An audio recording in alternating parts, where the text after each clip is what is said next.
Touch the leg, and greetings to all my dear, beloved, the most precious Tibetan students, the seeds of future Tibet. Well, I hope that you are keeping fine, doing well, both in terms of physiological as well as psychological aspects. With a significant relaxation of the lockdown restrictions, there is this natural urge or tendency to take things a little easy, a little cool, which is totally understandable, but that could result in us being little complacent of our well-being. And the truth be told, and the truth of the matter is, along with the relaxation comes the great risk of infection. Needless to mention, it really opens up the chances of us getting infected. So it's not even logical. In fact, it's sheer common sense that we be more vigilant or more cautious in our approach and attitude. So without any further ado, I would like to request each and every one to step up the precautionary measures even further against this deadly disease of COVID-19. So in today's video lesson, I would like to pick up from the last point in the earlier video. Hopefully, coming into this video, I hope that every one of you is completely thorough with the concept of earlier two lessons. If you leave behind any traces of doubts, problems, difficulty, coming into this video, you will face problem in various regards. So I request again to make sure that you are completely and absolutely sure about the earlier two lessons or videos. So in today's session, I would like to highlight on the leftover terminologies. There are some bits and pieces left, which I could do away with just theoretical explanation, but I do not feel easy when I do so, unless and until I show the practical demonstration of these individual terms. Somewhere deep down, I don't feel good, and then I'm sure it will make a lot of difference when it comes to remembering, the functioning of these terms over a long period of time. So that's the whole idea. So there will be the terms which I'll be discussing in today's class. I'll start with a flush function, and then I'll just run through the slide first before I show you the practical demonstration.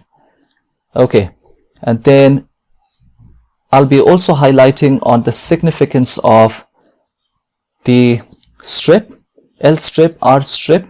I'm sure you must have had some idea regarding strip, L strip and R strip function, and then file pointer followed by the file modes, opening, position of the file pointers, and then the topic, standard input, output and error stream.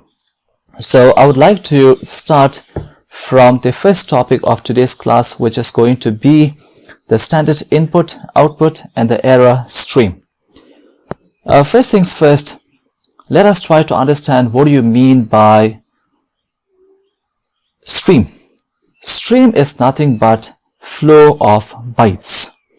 When I say flow of bytes, I'm referring to a flow of data or flow of information from one part of the computer to another. Let's take an example. Let's say when you read a file, the stream flows from the file which is stored in the disk to the memory, or to be specific, I'm referring to the RAM part of the memory, random access memory. So that's the definition of stream. It's nothing but flow of bytes or flow of information. Now this is a little tricky, but I would like to keep it as simple as possible. Whenever the user is asked to enter some information, whenever the program is intended to display some output, ultimately there are consoles right at the end. Console means terminals through which we either enter the information or we display the information.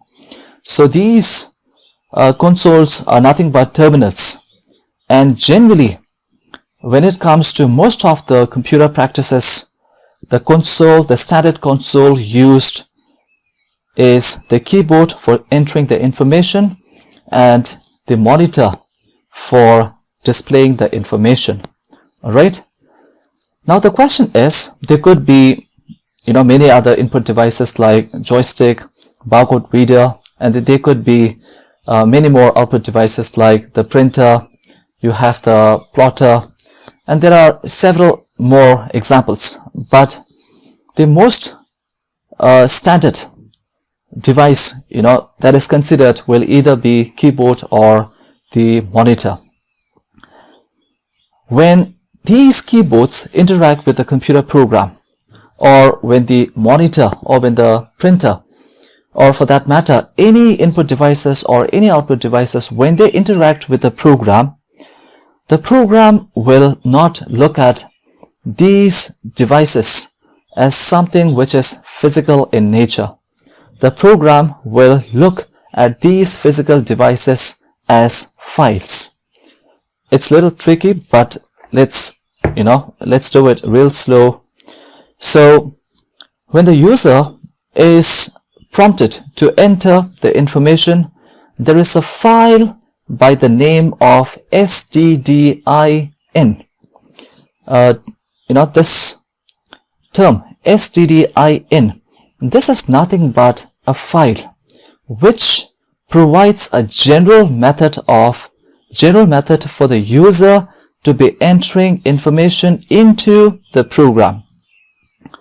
So when the program which is active in the computer's memory, when it looks at the keyboard, it will look at the keyboard in the form of a file, and the name of this file is STDIN, standard in. And then when the program is supposed to display the information out, it will not look at the monitor as a physical device. Rather, it will look at the monitor as file. So basically, these physical devices, be it input devices, be it output devices, they all are implemented internally as files. Okay, and the names of these files, are stdin, stdout, stderr. This file is used for the user to be entering information through the keyboard. So this file is by default or automatically connected to the standard input device, and that's got to be the keyboard. stdout is again a file which is responsible for printing output or displaying output on the monitor. Likewise, you have stderr, which is again responsible for showing the error information. At times your program doesn't run because of syntactical error or semantic error. So the error messages, they are displayed up on the monitor, and they of course could be redirected into another files. Just in case if you want to store the information of the error in the file, you could do so. So let's not drag any further. So in short, stdin, stdout, stderr are nothing but standard streams which are connected to physical devices, and these files are solely used for the purpose of either user entering information into the program through the keyboard, or the program using these files as a mean to display the information up on the monitor. Okay, and then if I cut the whole story short, the physical devices, they are internally implemented as files. Okay, so in other words, these are nothing but file-like objects which are by default connected to the standard input device or the standard output device. So you need to completely understand the concept, and once you do that, it's just a matter of time before you'll be completely comfortable with the definitions or the explanation on these terms. Okay, so I hope you're clear with this. Now let's do one thing. I'll try to show this concept through a program. For a change, today I'll be using the default Python IDE. So I'm sure you must have had hands-on practice with this particular IDE, which is nothing but default IDE, IDLE, and then this shows up. So okay, let's hit the sideway, and then I'll go to File, New. Okay, there you go. So this is the default Python IDE. In this window is what you mean by shell, and this is the script. I'm sure you must have used this when you were in class 11. So first things first, we'll try to understand the standard stream by the name of stdin followed by stdout. Okay, let's get started. Every time you want to use the stdin or stdout, you have to import a module by the name of sys. So the question is, what is the sys? This sys is nothing but a module in which the function definitions of the likes of stdin, stdout, stderr are defined. Once you import it, only then you'll be able to use it. Okay, so import sys, the module name for standard streams like stdin. Now let's say I have the statement for line in sys.stdin. Okay, and then I'll have the statement like if len of line.strip is equal to 0. If the condition is true, I would like to break out of the loop. Otherwise, I would like to print it on the monitor. Line followed by end is equal to something like this. And then finally, I come out of the loop. I'll end the program with the message saying done. Okay, so we'll just run this and then check before running it, we have to save the file. Save. We'll keep it simple. Save, say yes. The name of the file is a.py. And then if you run this, what happens is, okay, let's say I enter Tibet, press enter. Tibet is displayed back, will be free, enter. Okay, and save, enter.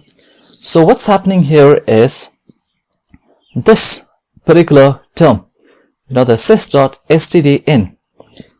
Like I said before, this is a standard stream for accepting the information from the user. All right. So when I entered Tibet, goes into the file by the name of stdin. Just a while back, I said this is nothing but a file which is connected to the standard input device. So the moment I type Tibet will be copied onto stdin, and then the value of line will be Tibet len.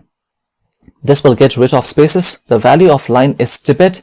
The number of characters in Tibet is 5. Is it equal to 0? The condition is false. Break will not execute. And then the line, the value of line, which is Tibet, will be printed back. And then again, it goes for the next loop. The next loop will again prompt the user to enter the next line of input, which is will be free. Will be free will be copied onto this particular file, right? And then line value will be free.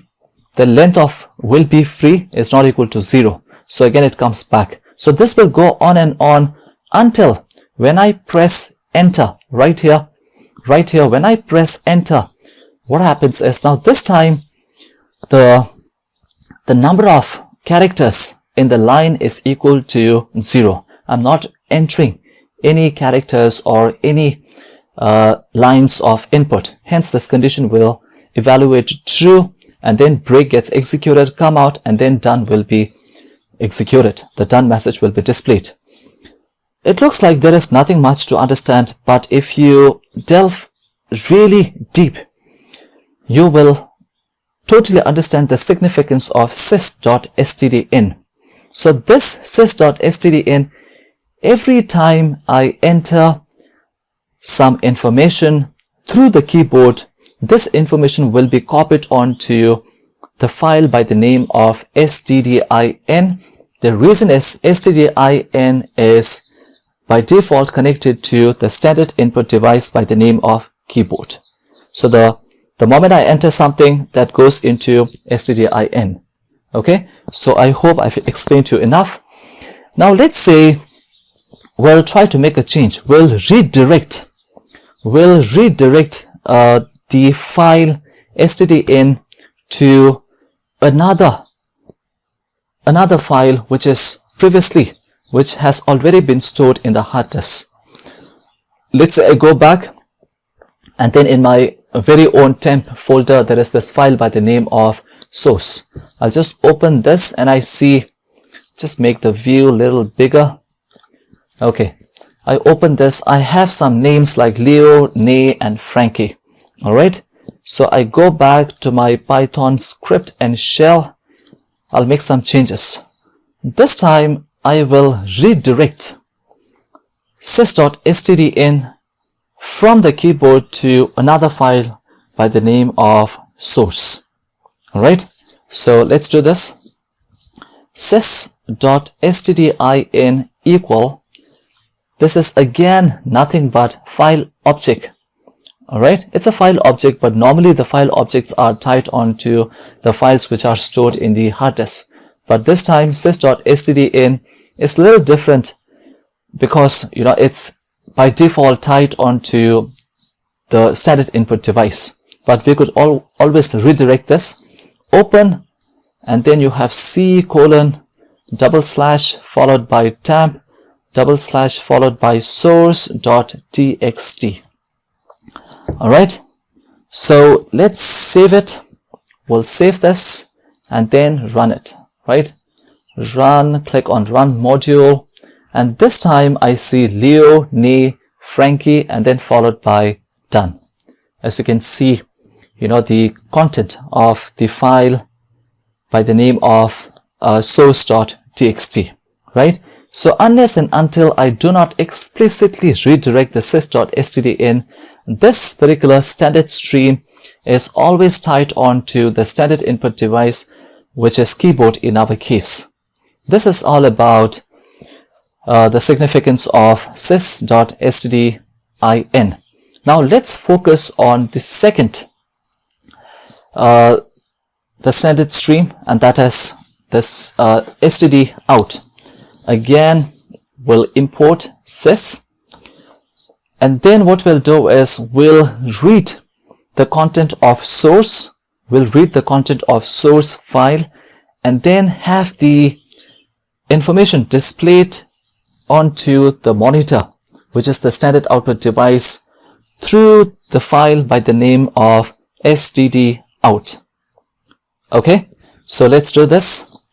Let's say file handle is equal to open followed by C:/,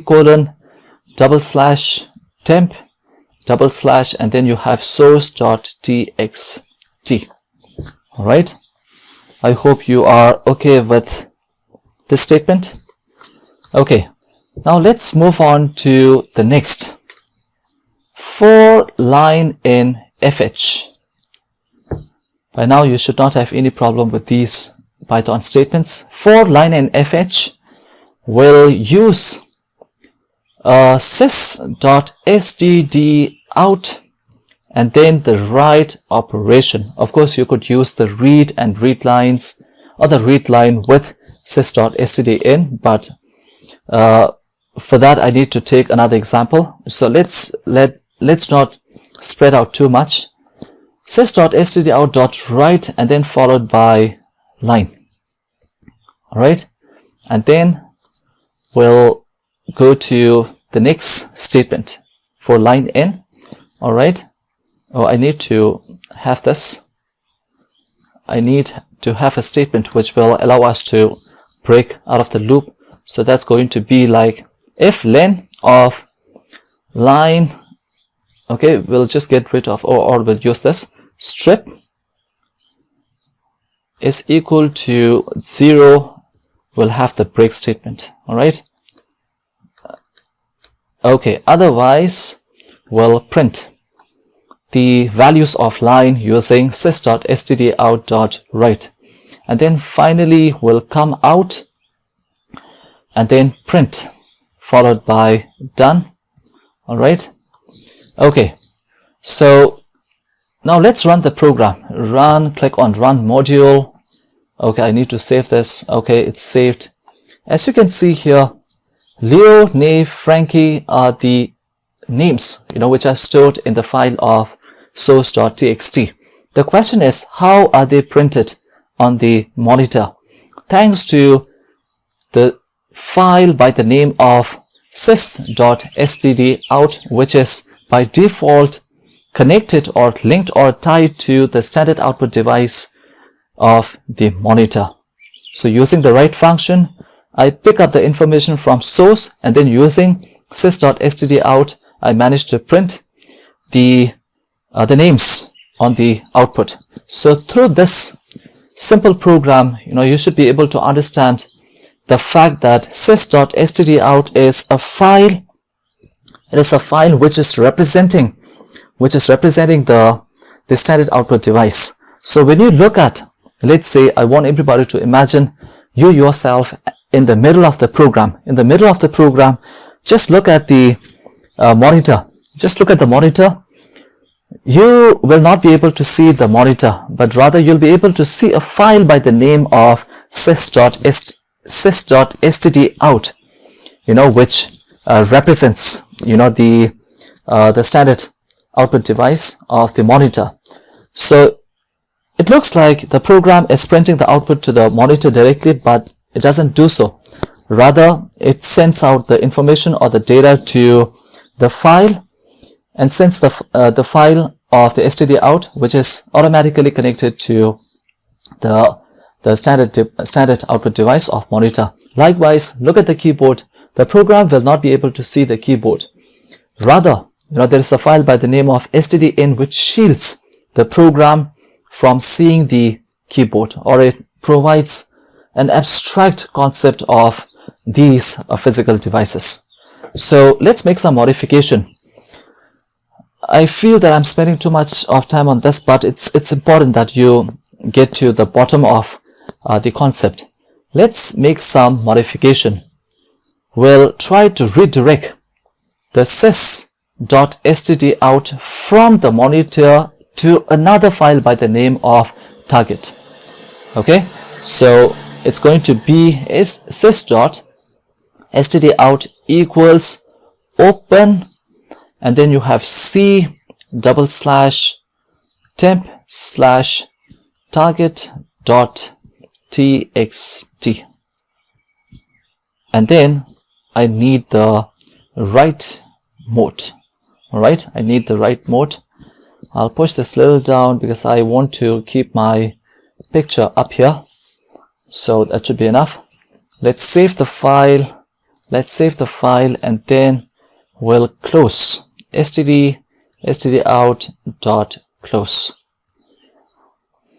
Okay.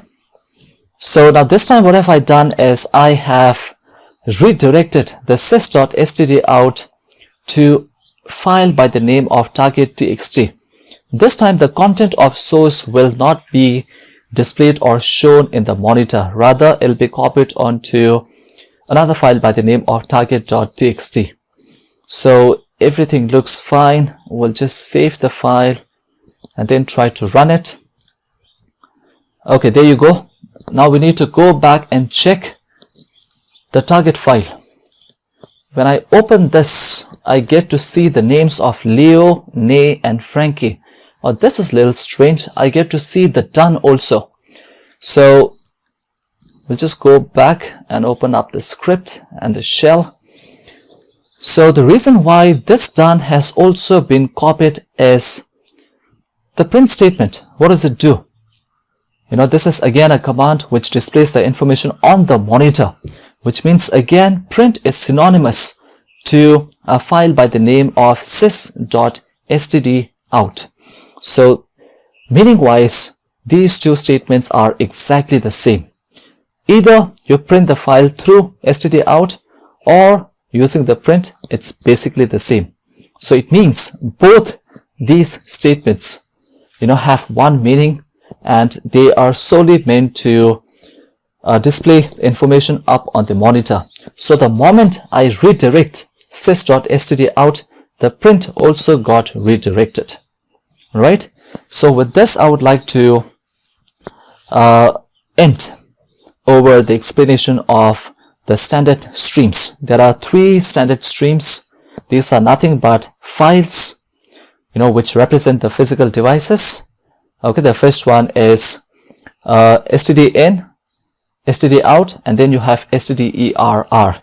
stderr and stdout, basically, by default, they are directed to the monitor.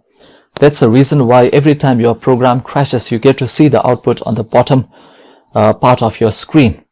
So you could always redirect it's a good idea to be redirecting the stderr to a file. Okay, the reason why we have separated the two is you could always store the information with regard to your error in a file and then have it referred, checked. Okay, now the next topic is, we'll go back and look at the slide. Okay, we are done with these 2 slides. Let's get back. Okay, last class, in the last video, I remember telling you how Flash function works, but I've not shown you. So I'll be just showing you the working of Flash in a matter of few minutes. I won't take long. Okay, now let's say I get rid of this, and then again I'll come up with a program like say file handle is equal to, just come a little down, I have plenty of spaces, fh equal open, and then c:/temp. We'll have a file name by the name of stew.txt. I would like to write some information, w, that's it. And then the first name that I want to write is fh.write followed by Tibet. All right, and then I go for the next one, India. All right, okay, and then we'll have the statement input enter to continue, and then fh.write, I'll write Nepal. Okay, and then we'll have the final statement of fh.close. Now before I explain the functioning of the Flash, I need to run this program. Let's save it under the same file name, and then we'll run it. All right, now when you run it, you will notice some interesting situation. You see this statement by the name of enter to continue. So in a way, you are pausing the program. This particular statement is executed as a result of this particular statement. The first statement will be executed, followed by second, third, and then in a way you are prompting the user to enter some information. Okay, so whatever information that you enter will be assigned to A. So it waits. So it acts as a pause, over the execution of the program. This is a useful stuff. Let's go back and check the content of stew.txt. Okay, there you go. You have this stew.txt, but when I open this, I don't see anything, which means the Tibet and the India, the names that were supposed to be written into the file were not yet written. That's because, the close function is yet to be executed.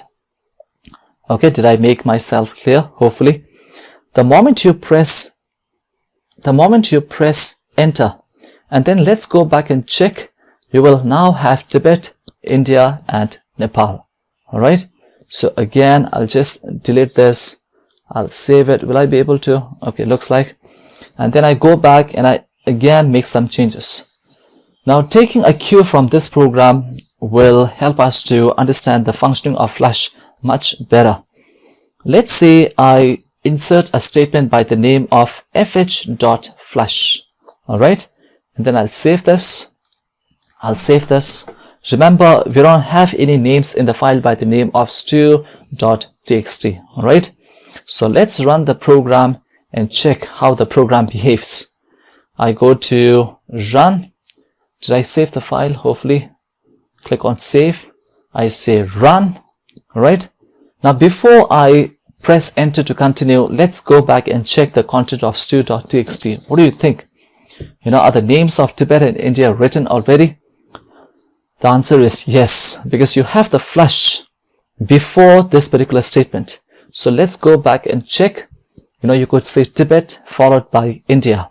So these two names are written thanks to the statement of flash. So the flash function force writes the information from the buffer to the files on the disk. It's going to take place on a permanent basis.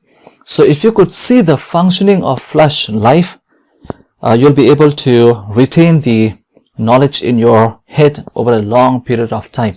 Otherwise, I could have done it in just theoretical terms, but even though it'll serve the purpose, but you will not be able to really get that real thing about, the terminology itself. Okay, so the moment I press enter, you will now see Nepal making into the file. Alright, so okay, it's it all looks pretty simple. So we are done with the flash function, but the one important difference between the flash and the close is both will perform the same functions, that is to copy the information from the buffer onto the files on a permanent basis, but the fh.close will free up the resources, or rather it will disconnect the file handle with the file itself. So that's the difference. Let's go back and check what are we left with. We're done with the flash function. These are the same examples. It's just that they have used different names. Otherwise the content is exactly the same. And then let's go back. Okay, look at this strip function. Again, I'll show you via the program.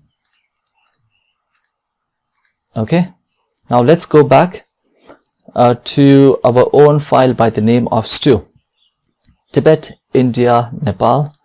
I'll just delete these two in order to simplify the program. Okay, everybody.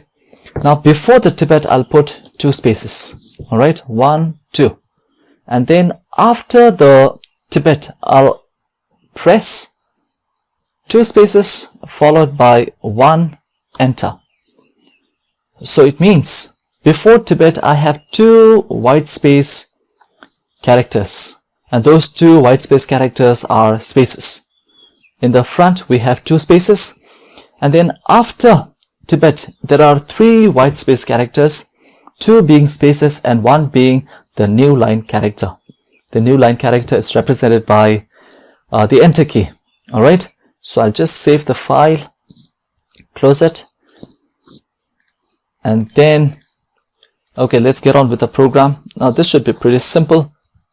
fh equals open c / followed by temp / by the name of the file is stew.txt. I'll not specify the file mode because I'm going to perform the reading operation. Is it? And then print. number of characters is followed by len of fh, sorry, okay, I need this, line equal fh dot read line. Okay, and then followed by line, and then we'll end the statement with one more bracket. So this particular statement will just print the number of characters in the line, and then I'll just copy and paste it in order to speed up the program. Okay, number of characters with no spaces. Okay, I'll just make it short. With no spaces in the front. In the front, I have to use the function of len.rl strip. Left being the front, and then width, just delete this and I'll just copy and paste this. Okay, oops, I've made a mistake here. It has to be like this. That's it, I guess. Copy, sorry, copy, and then I'll just paste it. Okay, what's happening? Okay, just paste it, and then I'll change this to r strip, and then finally I'll use the strip function. All right, okay, there you go. Okay, so when I run the program, we'll just look at the output and then try to understand the meaning. We'll just save it and then let's run this. Oops, what happened? With no spaces. Okay, what did I do? Line dot length of line with number of characters, length of line. Okay, oh, I need one more. Need one more here.